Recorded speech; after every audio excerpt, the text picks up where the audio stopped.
So here in Austin, we found that at least 44% of approved police department contract money is for tech and surveillance. And these contracts both increase our policing budgets and create data and information pipelines to ICE and other federal enforcement agencies. So when calls to the funds and please, is there an opportunity here to the role companies and federal authorities have had in perpetually expanding surveillance? And how do we make sure that local lawmakers don't see tech as race neutral or as an alternative to incarceration? Right. No, I think those are great questions. That example of having 44% of the budget be allocated to tech and surveillance is, a good one because so much of the budgets of most cities is going already to police departments. And so that the fight ends up becoming how do you reallocate the fact that the city, starved for funds as it is already, either because it's cut its own taxation, or because it's cut, other revenue generating mechanisms. How do you make sure that when you're cutting the contracts, that they don't try to come up with another way to extract that money from the community? And I think the first step is a sort of like no quarter for any of these sort of things. I think that when it comes to the tech contracts, they're self-perpetuating and they're self-justifying. Predictive policing justifies more predictive policing and justifies more contracts to then catch potential criminals. Facial recognition demands all sorts of funds and allocation of resources to it. It ends up building an infrastructure that we need to, if we're going to defund the police, if we're going to abolish the police or seriously consider the abolition of the police, of prisons, of, the ecosystem of institutions that are concerned with punishing people, with throwing people in cages, with, separating people from communities, with, viewing justice as harm instead of, restoration, then we're going to need to dismantle these infrastructures. And one way is simply to, blocking that tech from ever going to these, places in the first place.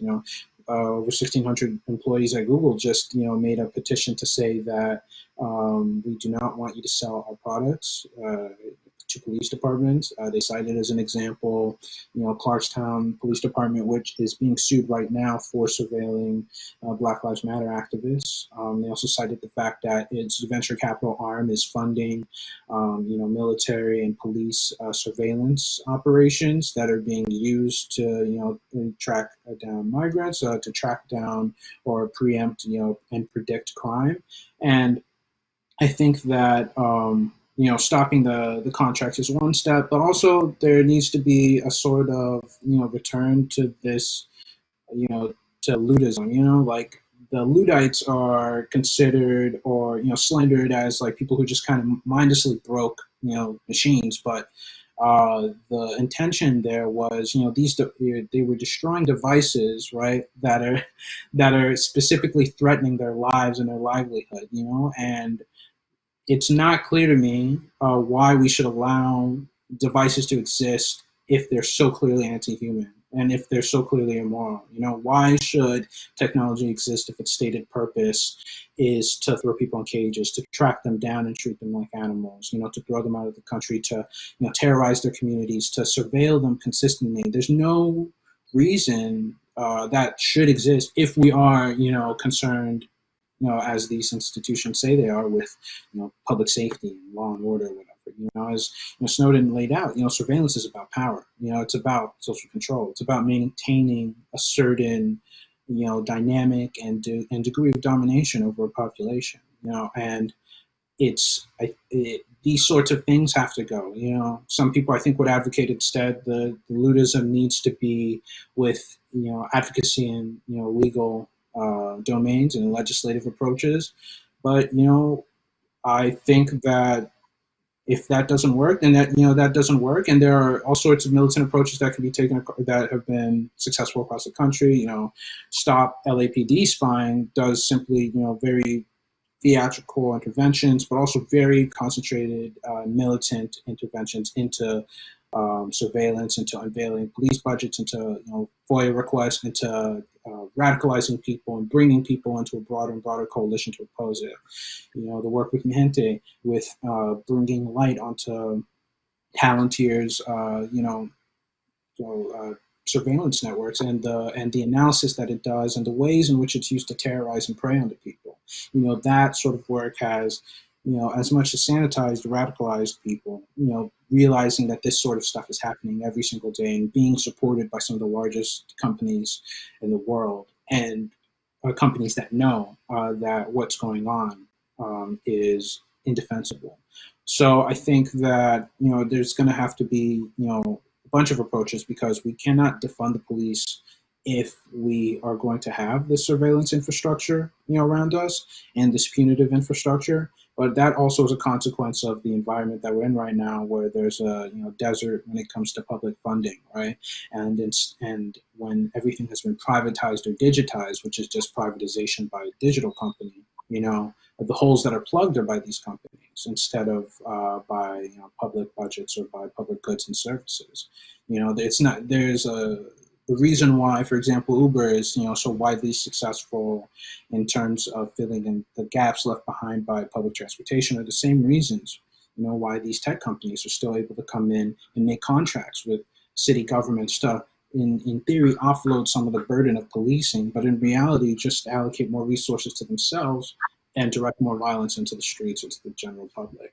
And we're going to need to be militant with the industry, with its, the funding that is going into this, with the funding models that, structure the industrial model of Silicon Valley, of the private sector more generally. And, part of that is also unmaking, things like, technologies that exist now. I think there's a tendency to view institutions or relations or traditions as being permanent because they exist. But, every form of technology that exists would not exist in an ideal world. The world we want is not a world where we need a phone that operates in a way which specifically tracks you every single place you go, and which shares your data in specific ways and transactional ways that, allow companies to then exploit it, gain more insight into you, manipulate your behavior, and in one way or another try to make a profit off of you. There are all sorts of ways in our daily lives in which the design of the world is not one that lines up with what we would envision if we were making a world that was moral, if we were making a world concerned with the safety of communities or the justice that people would want if they're, if a harm comes to them. And all these struggles, I think, are connected. So when it comes to the police, we're going to have to really, ask if the companies that are supporting them have any business continuing to exist, and what that looks like if it means that we decide that they don't need to exist. Because I think, again, these are like some of the largest corporations. You can't snap your fingers and get rid of them, but militant activism can and has gotten rid of these sorts of companies. Again, with I use Uber as an example because it's like my white whale, but Uber is tens of billions of dollars in valuation. Militant activism among its drivers, who are some of the most exploited workers in the industry, who are not able to get minimum wages, who are not able to get health insurance, who are not able to get any sort of benefits that regular employees get. They've been able to bring this company almost to its knees. And I think that sort of activism, that sort of those sort of interventions can be an inspiration for other fields and for other companies and for other fronts and battles that we need to fight, because a lot of these companies they are consciously exploiting and profiting from suffering and from violence. And if that's going to be that's a decision they've made, and I think that decision invalidates their right to exist, to help us design a social order, or to help us design the technologies that we would want to persist in this world. And I think this moment with defunding the police is just like a perfect way to kind of unfurl that. If your police department chooses to, allocate its resources into surveillance and the murder of unarmed people, then that's a moral failing. And if there are companies behind that, police department that are also involved in giving them the cameras to, find suspects that they then end up killing, or giving them algorithms to go into places where they end up killing people, then that's also moral, bankruptcy there. And neither of them should exist.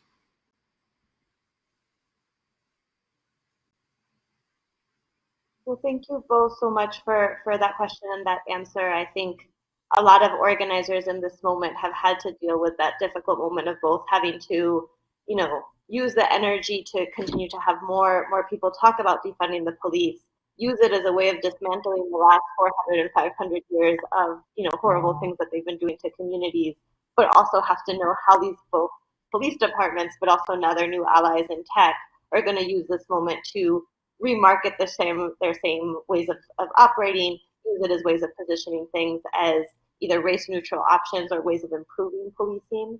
And so, we also just want to take the opportunity to make the invitation that if there are other local organizers or local organizations that are doing this work around defunding the police and want particular assistance of analyzing your local budget to find those tech and surveillance contracts, to be able to have the line items to then go back and say, this is the first place where we can cut, this is the first place where we can take away resources, please reach out. The email address is here on the screen. Y'all can hit us up on social media. But really, we want to sort of use our resources and our research capabilities to be able to support these fights. So for folks that want to continue to do work like the amazing stuff that is happening in Austin, Texas around defunding the police with grassroots leadership, please reach out, and just want to make that invitation to everyone who's watching.